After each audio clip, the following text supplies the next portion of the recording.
Hello, नमस्कार दोस्तों। आप सभी लोगों का स्वागत करता हूं आपके अपने YouTube चैनल प्रतिज्ञा जीएस में। दोस्तों, आज बहुत दिनों के बाद आप लोगों से रूबरू हो रहे हैं, इसके लिए मैं आप लोगों से क्षमा प्रार्थी हूं। आइए दोस्तों, सबसे पहले मैं आप सभी लोगों को महात्मा गांधी जी और लाल बहादुर शास्त्री जी की जयंती के शुभ अवसर पर ढेर सारी शुभकामनाएं प्रदान करता हूं। आप अपने लक्ष्य के प्रति अग्रसर होते रहें और जो लक्ष्य निर्धारित किए हैं उस लक्ष्य को प्राप्त करें। ठीक है दोस्तों, हम लोग पिछली वीडियो में किस टॉपिक पर चर्चा किए थे आप लोगों को मालूम होगा। हम लोगों ने पिछली अपनी वीडियो में जो पिछली क्लास थी दोस्तों, वो थी एफडी पर, अर्थात फंडामेंटल ड्यूटी, अर्थात मौलिक कर्तव्य। वहाँ पर हमने दोस्तों विस्तार पूर्वक से मौलिक कर्तव्यों की चर्चा की और 11 के 11 मौलिक कर्तव्यों को आप लोगों को याद करवाया था।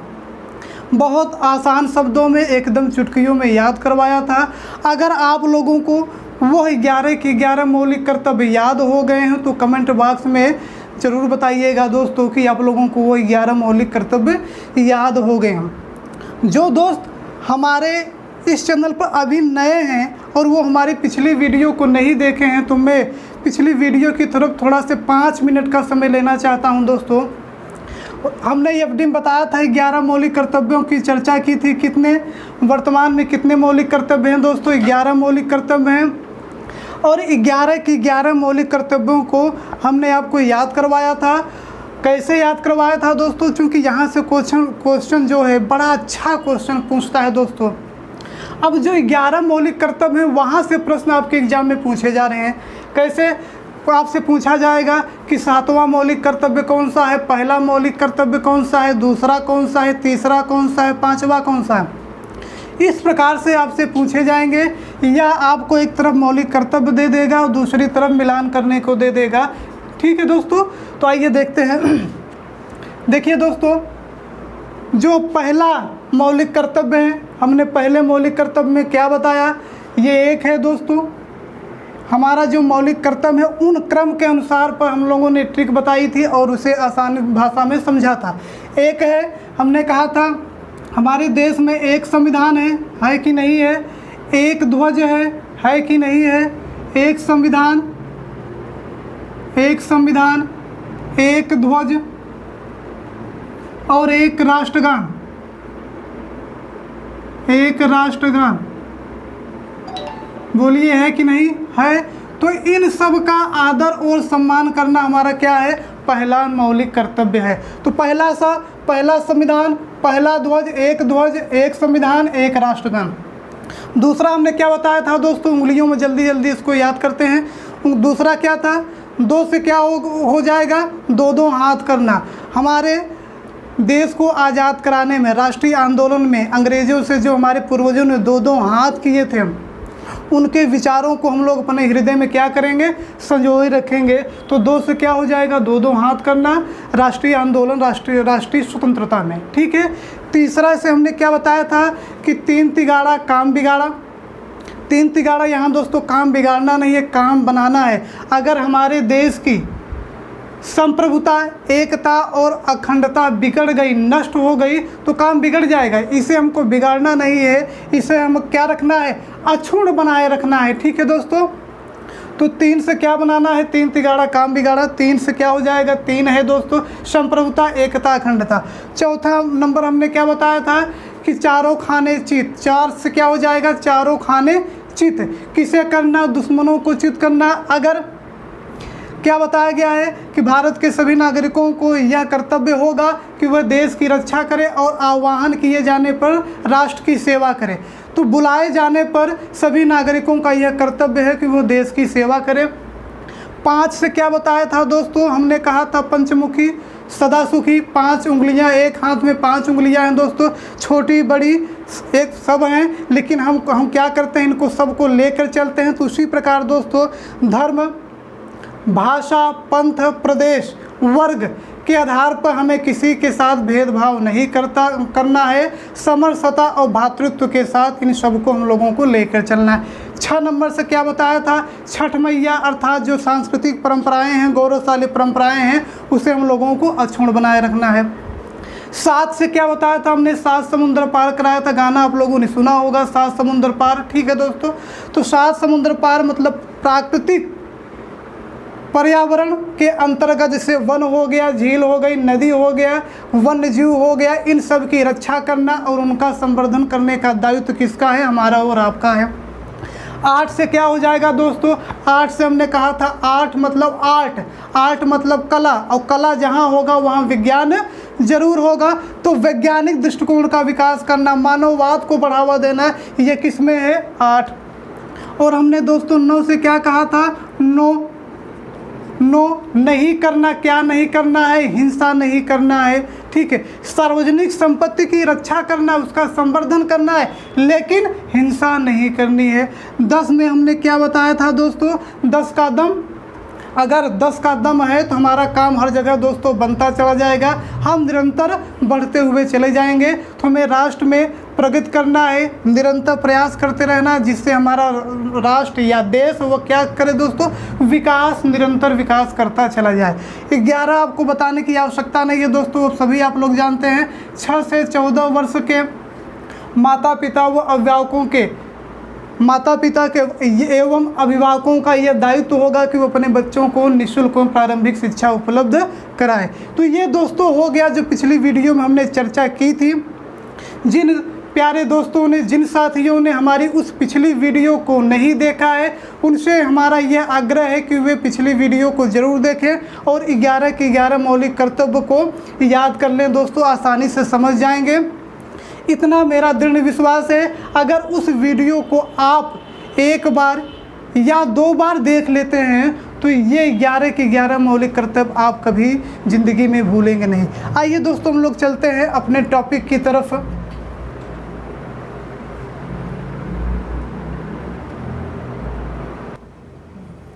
आइए दोस्तों, जो आज का हम लोगों का टॉपिक है वो कौन सा टॉपिक है दोस्तों, जिस पर हम चर्चा करने वाले हैं, वह है संघ।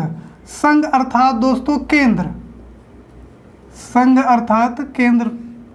और किस भाग पर चर्चा करने वाले हैं, भाग क्या होगा, भाग होगा दोस्तों 5। अभी तक हम लोगों ने 4 का तक पढ़ा है, अब उसके आगे भाग 5 को हम लोग पढ़ेंगे और अच्छे से समझेंगे कि भाग 5 में क्या क्या है।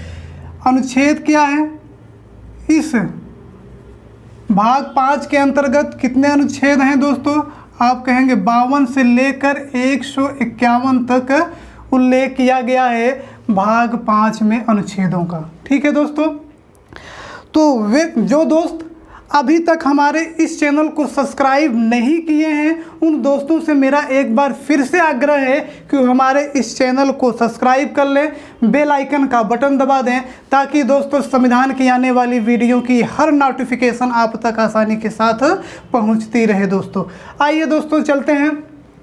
जैसा दोस्तों संघ अर्थात केंद्र की चर्चा हम लोग करने वाले हैं, किस भाग में है, संविधान के भाग 5 में है, किस अनुच्छेद में है, 52 से लेकर 151 तक इसका उल्लेख किया गया। अब इस अनुच्छेद 52 से 51 तक अर्थात इस भाग 5 में क्या क्या चीज़ शामिल की गई हैं, ज़रा उसको हम लोग चार्ट के माध्यम से बहुत अच्छे ढंग से और एकदम आराम से समझने का प्रयास करेंगे दोस्तों। इस टॉपिक पर हम बिल्कुल भी जल्दबाजी नहीं करेंगे, क्योंकि यहाँ से बड़ा अच्छा प्रश्न आपके एग्जाम में पूछे जाते हैं। तो संघ सरकार,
ठीक है दोस्तों, इस संघ सरकार में कितने लोग शामिल हैं दोस्तों, देख लीजिए।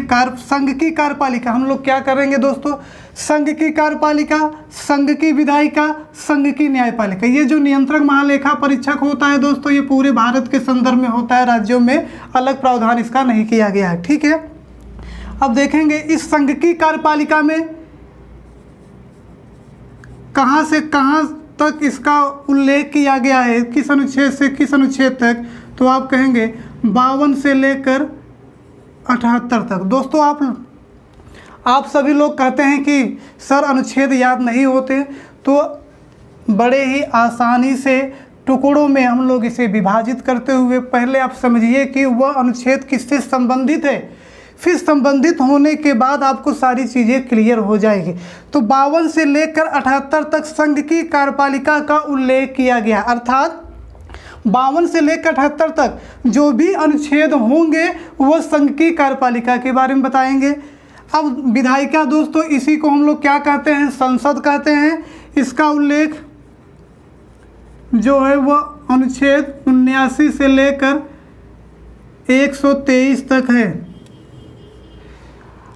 न्यायपालिका देख लीजिए दोस्तों, 124 से लेकर अनुच्छेद 124 से 147 तक है। और जो कैग है दोस्तों, नियंत्रक महालेखा परीक्षक है, यह है अनुच्छेद 148 से लेकर 151 तक। ठीक है दोस्तों, अब आप लोगों के समक्ष एक चार्ट के माध्यम से स्पष्ट सारी बातें आपको स्पष्ट दिखाई दे रही होंगी। 52 से लेकर 78 संघ की कार्यपालिका, अनुच्छेद 79 से 123 संघ की विधायिका, अनुच्छेद 124 से 147 संघ की न्यायपालिका, अर्थात सुप्रीम कोर्ट,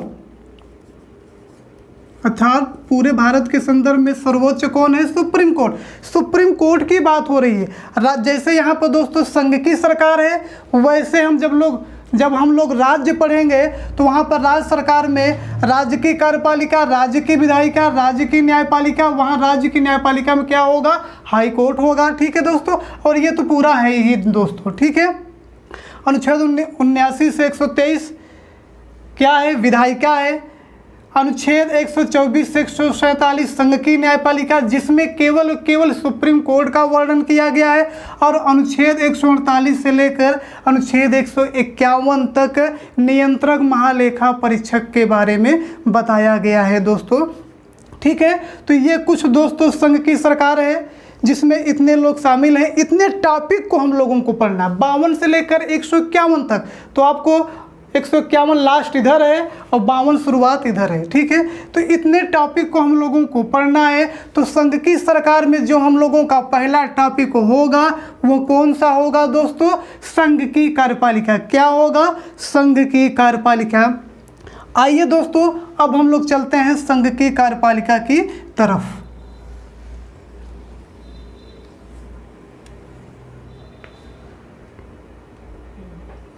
आइए दोस्तों, अब हम लोग संघ की सरकार के अंतर्गत जो पहला टॉपिक है वो कौन सा है, संघ की कार्यपालिका। उसको भी हम लोग समझ लेते हैं एक आसान चित्र के माध्यम से। संघ की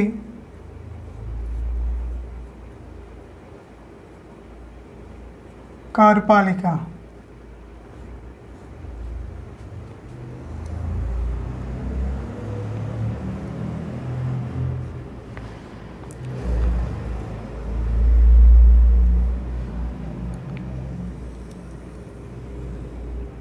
अब संघ की कार्यपालिका के अंतर्गत कौन कौन शामिल होते हैं, यहाँ से प्रश्न बड़ा अच्छा सा आपके एग्जाम में पूछता है दोस्तों।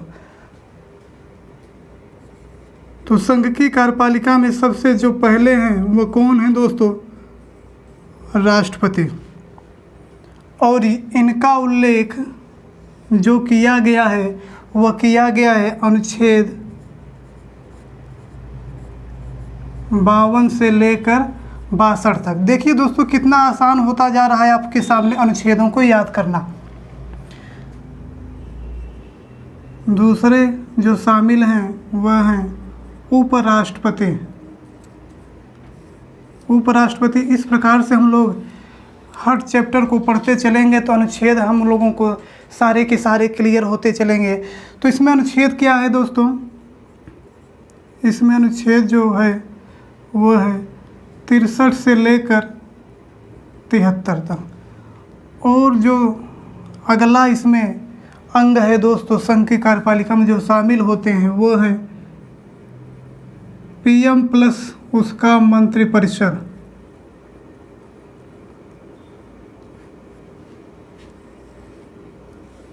पीएम प्लस उसका मंत्रिपरिषद। अब यह किस अनुच्छेद के अंतर्गत है, यह है दोस्तों 74 से लेकर 75 तक। ठीक है, अब अगला जो शामिल होता है वो कौन सा है दोस्तों, महान्यायवादी, अटॉर्नी जनरल, महान्यायवादी। यह किस अनुच्छेद में है दोस्तों, तो यह अनुच्छेद है 76। ठीक है दोस्तों, यह कौन सा अनुच्छेद है, 76 ये अनुच्छेद है। तो देख लीजिए संघ की कार्यपालिका में कितने कितने लोग शामिल होते हैं। अगर आपसे पूछा जाए संघ की कार्यपालिका कितने लोगों से मिलकर बनी हुई है, तो दे दिया ऑप्शन। ऑप्शन ए राष्ट्रपति, ऑप्शन बी उपराष्ट्रपति, ऑप्शन डी जो है आप सी जो है पीएम प्लस मंत्रिपरिषद, डी है जो है महान्यायवादी, और ई दे दिया दोस्तों उपरोक्त में सभी। तो क्या कर लेंगे, उपरोक्त में सभी ये सब शामिल हैं। देखिए दोस्तों इन सबको याद रखना है, तभी आपको इस प्रकार से बनने वाला क्वेश्चन आपके एग्जाम में हल हो पाएगा। अब देखिए और किस तरीके से पूछ सकता है, आपसे पूछ सकता है कि संघ की कार्यपालिका में कौन शामिल नहीं होता, कौन शामिल नहीं होता। ठीक है, तो दे दिया ए राष्ट्रपति, बी उपराष्ट्रपति, सी पीएम प्लस मंत्रिपरिषद और डी नियंत्रक महालेखा परीक्षक। ठीक है, तो कौन शामिल नहीं होता दोस्तों, जरा इस फिगर को देखिए तो आपका जवाब आएगा, क्या आएगा, नियंत्रक महालेखा परीक्षक संघ की कार्यपालिका में शामिल नहीं होता। क्यों, क्योंकि इस संघ की कार्यपालिका का जो उल्लेख किया गया है ये 52 से लेकर 78 तक अनुच्छेदों में किया गया है, और कैग का उल्लेख तो अनुच्छेद 148 से 151 तक किया गया है। इसका मतलब है वो संघ की कार्यपालिका में शामिल नहीं होता। ठीक है, अब दोस्तों आप कहेंगे कि सर संघ की कार्यपालिका में अनुच्छेद 52 से लेकर 78 तक हैं, और आपने 4 ही चीज़ें बताई हैं, 52 से लेकर अनुच्छेद 76 तक ही बताया है। आखिर ये अनुच्छेद 77 और 78 कहाँ गया, ये अनुच्छेद 77 व 78 ये भी तो है संघ की कार्यपालिका में, तो ये कहाँ गया दोस्तों। तो आप लोगों को दोस्तों इसे नोट कर लीजिएगा दोस्तों, ये जो अनुच्छेद 77 व 78 है ये भारत सरकार के कार्यों एवं कर्तव्यों का उल्लेख इसमें किया गया। किसमें, 77 व 78। जब हम लोग प्रधानमंत्री को पढ़ेंगे, पीएम को पढ़ेंगे, तो वहाँ पर 77 व 78 के बारे में हम लोग चर्चा करेंगे। तो यहाँ केवल दोस्तों इतना कि राष्ट्रपति का जो उल्लेख है वह किस अनुच्छेद से किस अनुच्छेद तक है, 52 से लेकर 62 तक।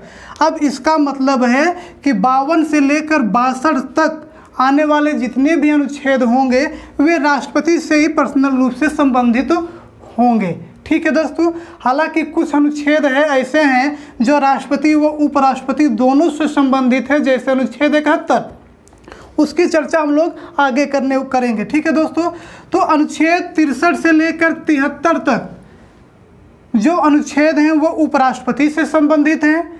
अनुच्छेद 74 से लेकर 75 तक अर्थात 2 अनुच्छेद प्रधानमंत्री प्लस मंत्रिपरिषद। 74 में क्या कहा गया, प्रधानमंत्री को सलाह देने के लिए एक मंत्रिपरिषद होगी। 75 में मंत्रिपरिषद का आकार कितना होगा, इन सब की चर्चा हम लोग करेंगे आगे। और 76 में क्या है दोस्तों, महान्यायवादी है। अब देखिए आपके सामने ये चार्ट है दोस्तों, कितना आसान लगने लगा होगा आप लोगों को इस अनुच्छेदों को याद करना। अगर हाँ आप लोगों को समझ में आ रहा है कि इस अनुच्छेद को आसानी से आप याद कर सकते हैं, बड़े अच्छे ढंग से समझ में आ गया, तो कमेंट बॉक्स में ज़रूर कमेंट करिएगा दोस्तों कि आपको ये सारी चीज़ें समझ में आ रही है। ठीक है, अब दोस्तों थोड़ी सी चर्चा यहाँ कार्यपालिका के बारे में और कर लेते हैं। देखिए संघ की कार्यपालिका, आप पूरे वर्ल्ड की अगर हम बात करें कि विश्व के किसी भी देश में जहाँ कहीं भी संसदात्मक शासन प्रणाली पाई जाती है। फिर से सुनिए, विश्व के किसी भी देश में जहाँ संसदात्मक शासन प्रणाली पाई जाती है तो दोस्तों वहाँ जो कार्यपालिका होगी वो 2 प्रकार की होगी। कितने प्रकार की होगी? 2 प्रकार की होगी। कौन कौन सी? एक नाम मात्र की कार्यपालिका और एक वास्तविक कार्यपालिका। नाम मात्र की कार्यपालिका हमारे राष्ट्रपति महोदय जी, और वास्तविक जो कार्यपालिका होती है हमारे प्रधानमंत्री नरेंद्र मोदी जी और उनका मंत्रिपरिषद। ठीक है दोस्तों, उम्मीद करते हैं ये समझ में आ गया होगा। और देखिए, जहाँ पर संसदात्मक शासन प्रणाली पाई जाती है कुछ लक्षण होते हैं इसके, 2-3 लक्षण होते हैं दोस्तों। देखिए, एक तो कार्यपालिका 2 तरह की होगी, नाम मात्र की और वास्तविक। दूसरा क्या होगा? कार्यपालिका और विधायिका, इन दोनों में क्या होगा? संबंध होगा। जहां भी ऐसा दिखाई दे वहां संसदीय शासन प्रणाली एकदम रहेगी, ये मान लीजिएगा। ठीक है दोस्तों। और तीसरा क्या है? कार्यपालिका का वहाँ कोई निश्चित कार्यकाल नहीं होगा जहाँ संसदीय शासन प्रणाली पाई जाती है, क्योंकि यह जो कार्यपालिका है, यह जो सरकार है, ये पूर्ण रूप से जिम्मेदार होती है किसके प्रति? लोकसभा के प्रति, अर्थात संसद के प्रति। ठीक है, तो उम्मीद करते हैं ये सारी चीज़ें आपको समझ में आ गई होगी। अब हम लोग दोस्तों संघ की कार्यपालिका पढ़ेंगे, और संघ की कार्यपालिका के अंतर्गत जो हम लोगों का पहला टॉपिक होगा वो कौन सा होगा? भारत के प्रथम नागरिक महामहिम राष्ट्रपति जी के ऊपर होगा। दूसरा कौन होगा? उपराष्ट्रपति। फिर इस प्रकार से हम लोग इसको पढ़ते हुए चलेंगे दोस्तों। आइए चलते हैं आगे की तरफ।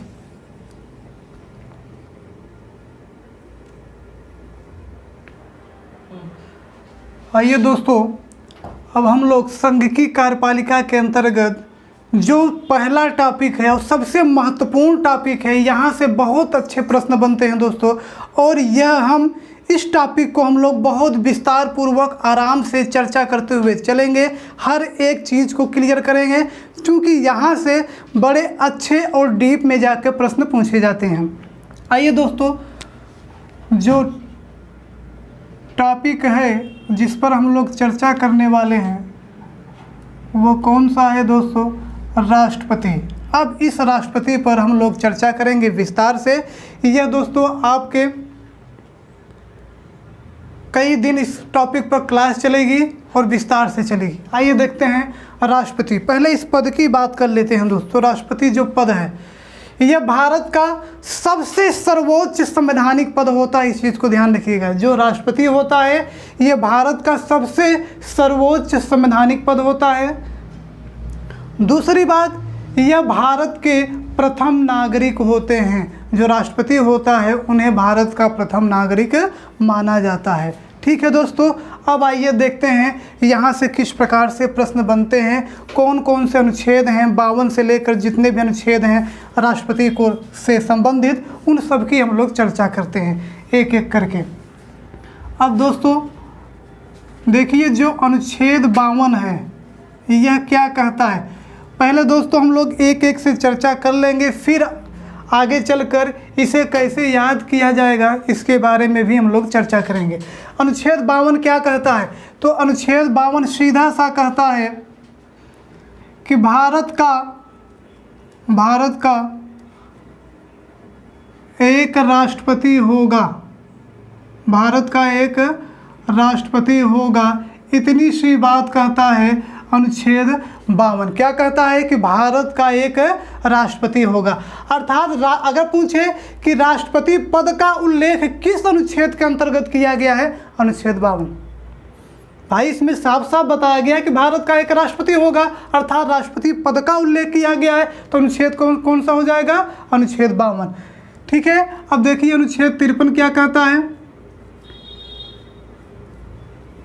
अनुच्छेद 53 कहता है कि ये जो राष्ट्रपति महोदय होंगे, ये जो महामहिम होंगे राष्ट्रपति जी, इनके पास संघ की समस्त, देखिए दोस्तों ये हूबहू शब्दावली आपके एग्जाम में पूछी जाती है। संघ की समस्त कार्यपालिका शक्ति किसमें निहित होगी? शक्ति राष्ट्रपति में निहित होगी। किसमें दोस्तों? राष्ट्रपति में निहित होगी। इतनी सी बात कहता है कौन सा अनुच्छेद? अनुच्छेद 53। 52 क्या कहता है? 52 कहता है भारत का एक राष्ट्रपति होगा। 53 क्या कहता है कि संघ मतलब दोस्तों केंद्र, केंद्र की जो कार्यपालिका है उसकी संपूर्ण शक्ति जो है वह किस में निहित होगी? राष्ट्रपति में निहित होगी। वह इसका प्रयोग अपने अधीनस्थ के माध्यम से करता है। आगे चलकर अधीनस्थ है कौन?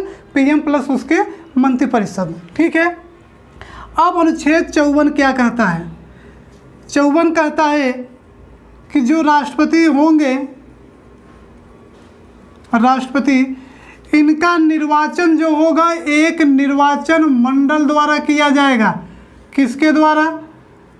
एक एक चीज़ को क्लियर करेंगे दोस्तों। निर्वाचन मंडल द्वारा किया जाएगा।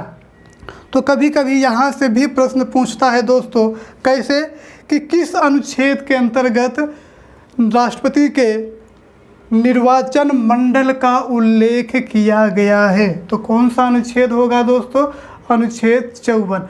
अब इस निर्वाचन मंडल में जो राष्ट्रपति के निर्वाचन में भाग लेंगे, अर्थात इस निर्वाचन मंडल में कौन कौन लोग शामिल होते हैं, उनकी चर्चा हम लोग विस्तार से करते हैं और यहाँ पर अच्छे प्रश्न पूछे जाते हैं। उन प्रश्नों पर हम लोग चर्चा करते हुए चलेंगे दोस्तों। आइए चलते हैं आगे, फिगर के माध्यम से समझने का प्रयास हम लोग इसको करेंगे। ठीक है दोस्तों, चलिए इसे आगे हम लोग देखते हैं फिगर बनाकर।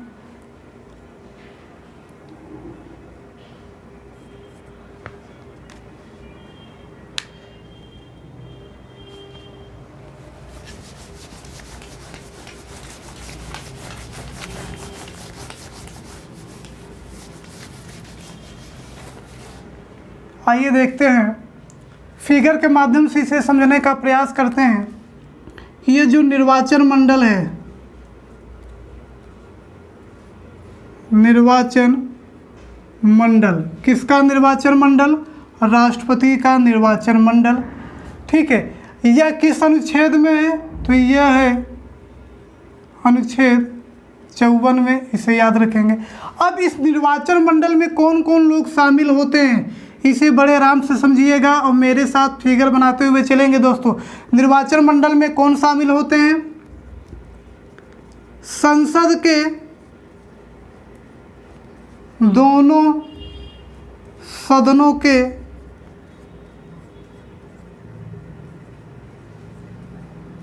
निर्वाचित सदस्य, संसद के दोनों सदनों के निर्वाचित सदस्य,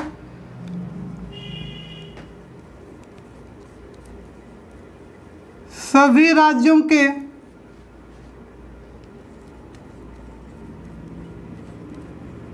विधान सभाओं के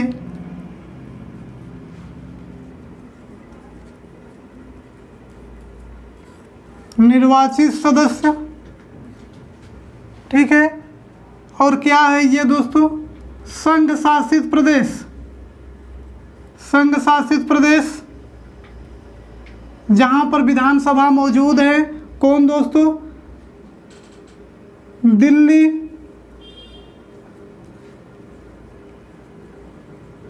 पुडुचेरी, दिल्ली पुडुचेरी विधानसभा के निर्वाचित सदस्य।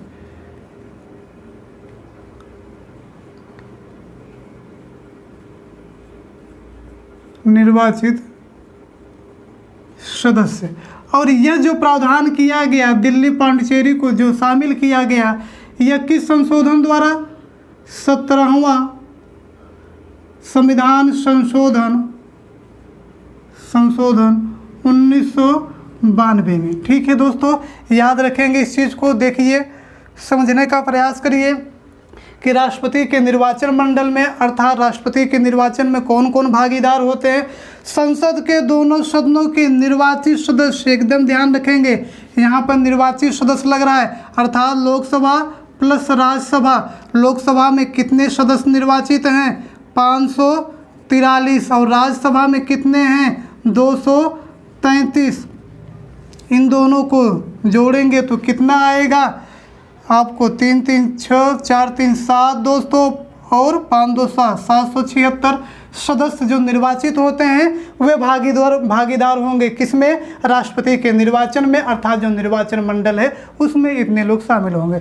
सभी राज्यों के विधानसभाओं के निर्वाचित सदस्य, बार बार हम कह रहे हैं दोस्तों, यहाँ निर्वाचित सदस्य कह रहा है, मनोनीत शब्द नहीं लगा है, इस चीज़ को ध्यान रखिएगा। मनोनीत लोकसभा में कितने होते हैं? 2। राज्यसभा में कितने होते हैं? 12। ये जो मनोनीत सदस्य हैं ये भागीदार नहीं होंगे, राष्ट्रपति के निर्वाचन में ये शामिल नहीं होंगे।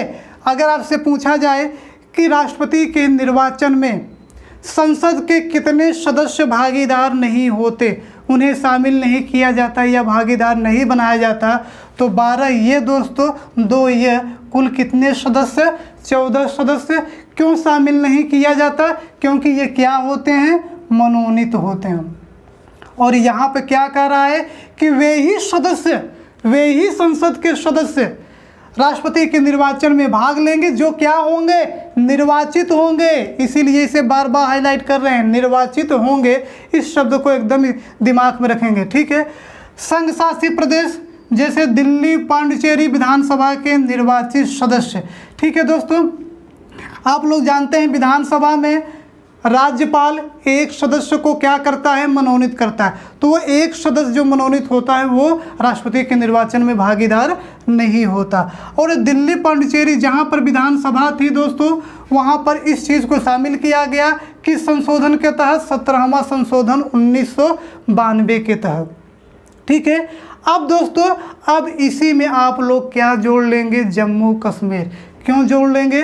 क्योंकि जो जम्मू कश्मीर अब संघ शासित प्रदेश का उसे दर्जा प्राप्त हो गया है और जम्मू कश्मीर संघ शासित प्रदेश में भी विधानसभा है, वैसी विधानसभा जैसी पांडिचेरी में। तो जैसे पांडिचेरी, जब पांडिचेरी के सदस्य राष्ट्रपति के निर्वाचन में भाग लेते हैं निर्वाचित, तो जम्मू कश्मीर के भी भागीदार होंगे। तो कभी ऐसा अगर प्रश्न पूछ ले कि राष्ट्रपति के निर्वाचन में संघ शासित प्रदेश दिल्ली, पांडिचेरी और जम्मू कश्मीर के सदस्य शामिल होते हैं, तो आप कहेंगे बिल्कुल शामिल होंगे। अब पहले कौन थे? 2, दिल्ली व पांडिचेरी जहां विधानसभा मौजूद थे, ठीक है दोस्तों। तो इस प्रकार से ये प्रश्न है आपके सामने। देखिए, अब यहाँ से बड़ा अच्छा प्रश्न बनता है, वो कैसे बनता है उसे भी आप लोग समझ लीजिए। देखिए, कभी कभी पूछता है कि राष्ट्रपति के निर्वाचन में कौन शामिल होता है। ध्यान से सुनिएगा, राष्ट्रपति के निर्वाचन में कौन शामिल होता है? ए दे दिया आपके ऑप्शन में, संसद के दोनों सदनों के निर्वाचित सदस्य।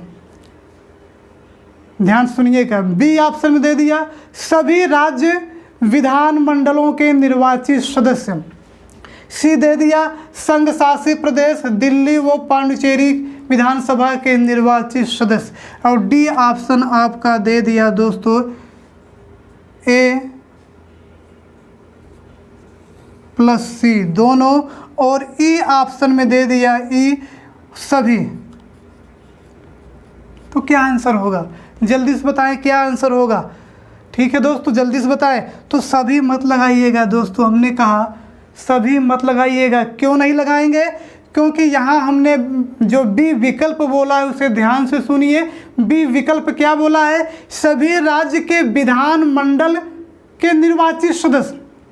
अब दोस्तों, विधान मंडल में विधानसभा और विधान परिषद भी होती है, और विधान परिषद राष्ट्रपति के निर्वाचन में भाग नहीं लेती। इसीलिए इस क्वेश्चन को हमने बताया दोस्तों। विधानसभा कहेगा तो उसके निर्वाचित सदस्य भाग लेते हैं। और जब संपूर्ण विधान मंडल कह रहा है तो विधान मंडल में तो विधानसभा विधान परिषद दोनों शामिल होते हैं।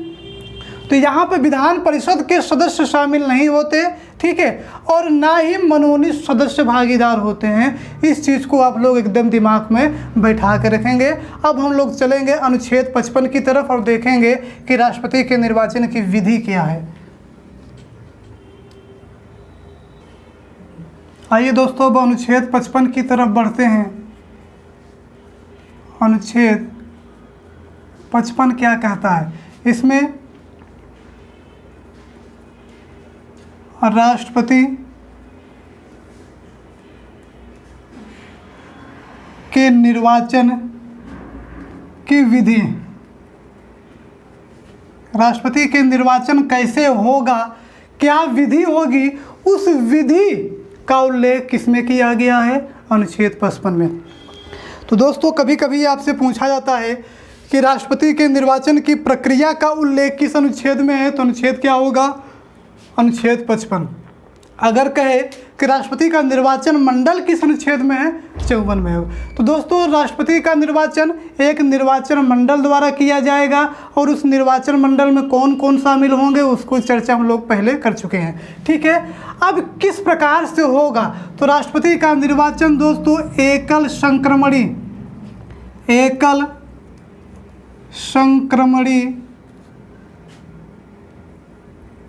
मत पद्धति, एकल संक्रमणी मत पद्धति, आनुपातिक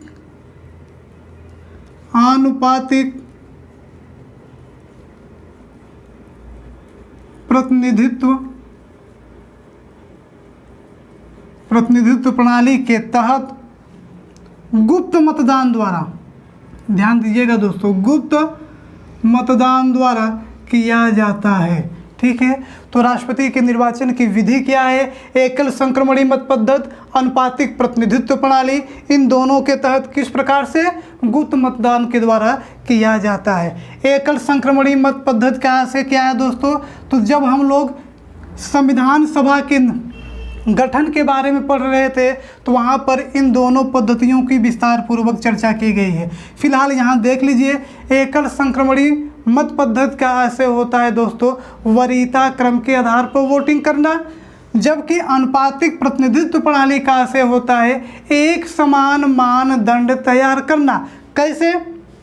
सभी राज्यों के विधानसभा के निर्वाचित सदस्यों को प्रतिनिधित्व मतलब जो मतदान देते हैं उसको प्रदान करने के लिए एक समान प्रक्रिया अपनाई जानी चाहिए, एक समान मानदंड होना चाहिए। ऐसा नहीं है कि उत्तर प्रदेश की विधानसभा के लिए कुछ अलग नियम और बिहार के लिए कुछ अलग नियम, मुंबई के लिए कुछ अलग नियम, ऐसा नहीं है दोस्तों। सबके लिए एक समान मानदंड होना चाहिए, ये इसका मतलब है। ठीक है दोस्तों। अब दोस्तों राष्ट्रपति का जो निर्वाचन प्रक्रिया है वह किस तरीके से होती है, इसकी चर्चा हम लोग कल विस्तार पूर्वक एक फिगर के माध्यम से हम लोग करेंगे।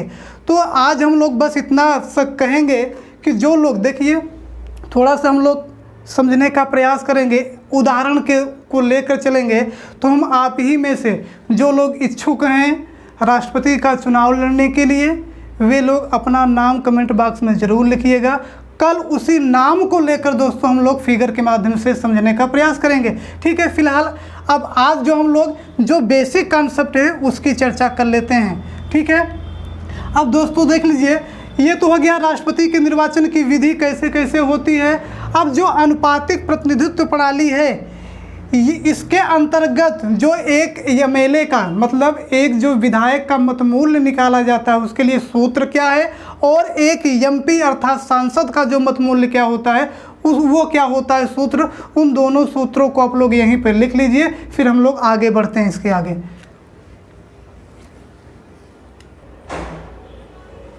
आइए दोस्तों हम लोग देख लेते हैं कि जो अनुपातिक प्रतिनिधित्व प्रणाली अपनाई जाती है जिसके अंतर्गत एक विधायक का मतमूल्य निकाला जाता है।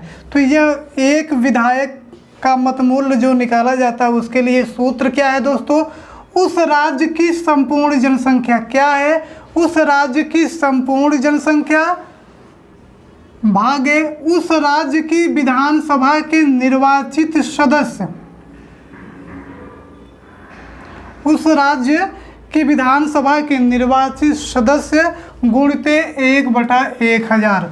ठीक है दोस्तों, अब इसमें आप लोग भाग दे देंगे तो एक विधायक का मतमूल्य निकल कर आ जाएगा। और दोस्तों ध्यान दीजिएगा, यह जो सूत्र निकाला जाता है अभी तक दोस्तों, यह 1971 की जनगणना के आधार पर, इस चीज़ को ध्यान रखिएगा, 1971 की जनगणना के आधार पर यह निकाला गया है अभी तक, और यह 2026 तक यथावत ही रहेगा। ठीक है, 2026 के बाद इसमें कोई परिवर्तन होना होगा तो होगा। देखिए दोस्तों, जैसे अगर हम यूपी की बात करें, यूपी में एक विधायक के मतमूल्य निकालना है तो उसमें क्या करेंगे। अब 1971 की जनगणना के अनुसार उत्तर प्रदेश की कितनी जनसंख्या थी उस समय दोस्तों, देखिए 83, 84, 99, 05 लगभग समथिंग इतना थी। अब इसमें हमको क्या करना है दोस्तों, भाग देना है उस मतलब उत्तर प्रदेश की विधानसभा के निर्वाचित सदस्य। तो उत्तर प्रदेश की विधानसभा में निर्वाचित सदस्यों की संख्या कितनी है दोस्तों, 403। 404 मत कहिएगा दोस्तों, 404 तब होंगे जब एक मनोनीत को मिला लिया जाएगा, तब मनोनीत तो भाग ही नहीं लेता राष्ट्रपति के निर्वाचन में, ठीक है।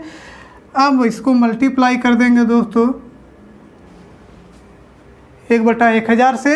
अब जो निकल कर आएगा दोस्तों एक विधायक का मतमूल्य, जो उत्तर प्रदेश के विधायक का मतमूल्य है एक विधायक का, वो 208 दशमलव कुछ आएगा दोस्तों, ठीक है। तो एक विधायक का मतमूल्य कहाँ के, उत्तर प्रदेश का कितना है, 208 है, ठीक है।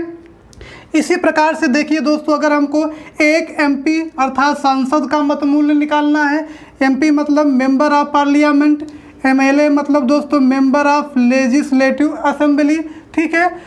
अब एक सांसद का मतमूल्य निकालना है तो जितने भी राज्य की विधानसभा के जो विधायक होंगे, निर्वाचित जो सदस्य होंगे, उनके मतों का मूल्य पूरा यहाँ ऊपर रखा जाएगा। फिर नीचे क्या होगा भाग में दोस्तों, संसद के दोनों सदनों के निर्वाचित सदस्य, और संसद के दोनों सदनों के निर्वाचित सदस्यों की संख्या कितनी है, 776। अब इसमें दोस्तों अगर निकालेंगे सभी राज्यों की विधानसभा को सब कुछ रखते हुए सूत्र के माध्यम से, तो एक एमपी का जो मतमूल्य निकल कर आता है दोस्तों वो 708 है, 708 दशमलव कुछ करके आता है, तो 708 है ये एग्जैक्ट, ठीक है। तो इस प्रकार से ये मतमूल्य निकाले जाते हैं। अब आइए दोस्तों हम लोग चलते हैं आगे की तरफ और समझने का प्रयास करते हैं इसके बारे में।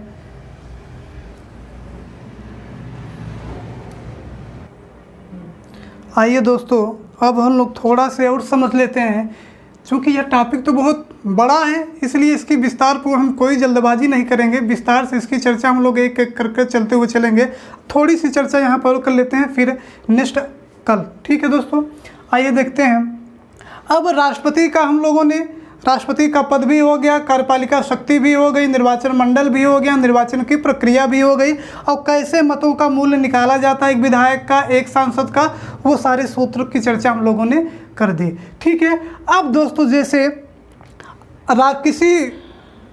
किसी व्यक्ति को राष्ट्रपति का उम्मीदवार बनना है, तो दोस्तों इसे आप लोग नोट करके लिखेंगे, ये पूछा गया है कई बार आपसे नोट। इसमें क्या है दोस्तों, तो राष्ट्रपति के उम्मीदवार के लिए 50 प्रस्तावक, ध्यान दीजिएगा, 50 प्रस्तावक व 50 अनुमोदक, अनुमोदक मतलब दोस्तों समर्थक, ठीक है, और 15,000 रुपये क्या जमा करनी पड़ेगी, जमानत राशि।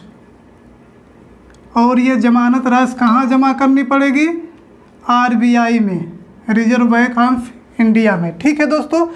तो राष्ट्रपति का अगर उम्मीदवार किसी व्यक्ति को बनना है तो उसके लिए जो शर्त है क्या है, उसके पास राष्ट्रपति के उम्मीदवार का जो प्रस्ताव देना है वो 50 प्रस्तावक होने चाहिए, 50 उसके समर्थक होने चाहिए, अनुमोदक करने वाले। अब दोस्तों ध्यान दीजिएगा, यहाँ पर बड़ा अच्छा प्रश्न बनता है। यहाँ पर देखिए, ये जो 50 प्रस्तावों को 50 अनुमोदक हैं, ये अलग अलग होने चाहिए। ऐसा नहीं है कि जो 50 प्रस्तावक हैं यही 50 अनुमोदक बन जाएंगे, ऐसा कुछ भी नहीं है। 50 प्रस्तावक अलग, 50 अनुमोदक अलग, अर्थात 100 अलग अलग व्यक्ति होने चाहिए। अब ये आएंगे कहाँ से, 50 प्रस्तावक कहाँ से आएंगे, 50 अनुमोदक कहाँ से आएंगे, तो दोस्तों जो निर्वाचन मंडल में जो सदस्य शामिल होते हैं राष्ट्रपति के निर्वाचन में, उसी निर्वाचन मंडल के उसी सदस्यों में से 50 प्रस्तावक होने चाहिए, 50 अनुमोदक होने चाहिए। ध्यान दीजिएगा इस बात को, ठीक है दोस्तों। और 15,000 रुपये क्या जमा करनी पड़ेगी? जमानत राशि कहाँ पर? आरबीआई में। अगर कोई उम्मीदवार जो राष्ट्रपति पद का उम्मीदवार है कुल पड़े वैध मतों का 1/6 भाग प्राप्त नहीं करता तो उसकी जो जमानत राशि है दोस्तों वो क्या हो जाएगी? जब्त कर ली जाएगी, ठीक है। अब दोस्तों जरा समझिए कि 1997 से पूर्व क्या प्रावधान था। तो 1997 से पूर्व, ध्यान दिए, कभी कभी यहाँ से भी प्रश्न पूछा जा सकता है कि पहले राष्ट्रपति के कितने प्रस्तावक हुआ करते थे। तो दोस्तों जो पहले प्रस्तावक हुआ करते थे 10 प्रस्तावक व 10 अनुमोदक व 2500 रुपये जमानत राशि, ठीक है, 2500 रुपये जमानत राशि, ठीक है दोस्तों। तो ये 50 प्रस्तावक 50 अनुमोदक वर्तमान समय में है। किसी भी व्यक्ति को अगर राष्ट्रपति का उम्मीदवार बनना है, नामांकन कराना है, तो उसके लिए यह शर्त जरूरी है। इसके बिना आप ऐरा गैर थोड़ी ना बन जाएंगे राष्ट्रपति। उसके लिए इतना प्रस्ताव होना आवश्यक है दोस्तों, 50 प्रस्तावक 50 अनुमोदक। 1997 से पूर्व कितने थे? 10 प्रस्तावक 10 अनुमोदक, जमानत राशि कितनी थी? 2500 रुपये, ठीक है दोस्तों। तो ठीक है दोस्तों, आज की क्लास बस यहीं तक। अब इसके आगे अनुच्छेद 56, 57, 58, 59, 60, 61, 62 में क्या क्या प्रावधान है इसकी चर्चा हम लोग कल की क्लास में करेंगे। आज के लिए बस इतना ही। अभी तक हमारे साथ वीडियो के अंत तक बने रहने के लिए आप सभी लोगों का तहे दिल से धन्यवाद।